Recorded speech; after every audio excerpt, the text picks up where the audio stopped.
ఇలా ఎండిన మిరపకాయలు వేడి నీళ్ళలో వేసి ఒక అర్ధగంట నానబెట్టాలి.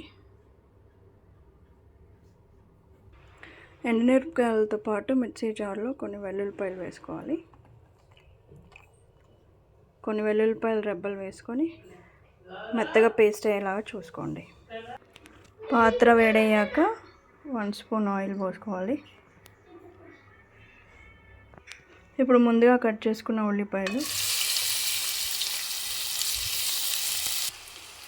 కొంచెం సాల్ట్, టేస్ట్కి సరిపడా, కొంచెం పసుపు.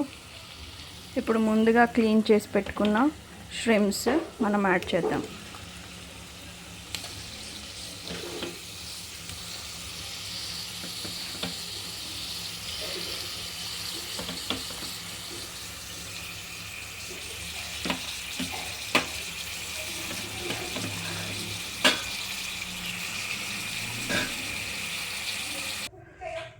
ముందుగా పేస్ట్ చేసి పెట్టుకున్న రెడ్ చిల్లీ అండ్ వెల్లుల్లిపాయ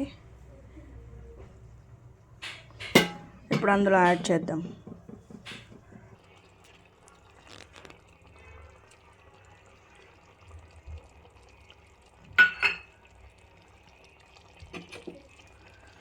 బాగా కలుపుకోవాలి.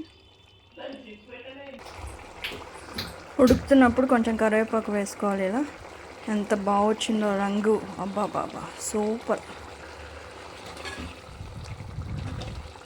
ఇది ఉడికిందా లేదా చెక్ చేసుకోండి.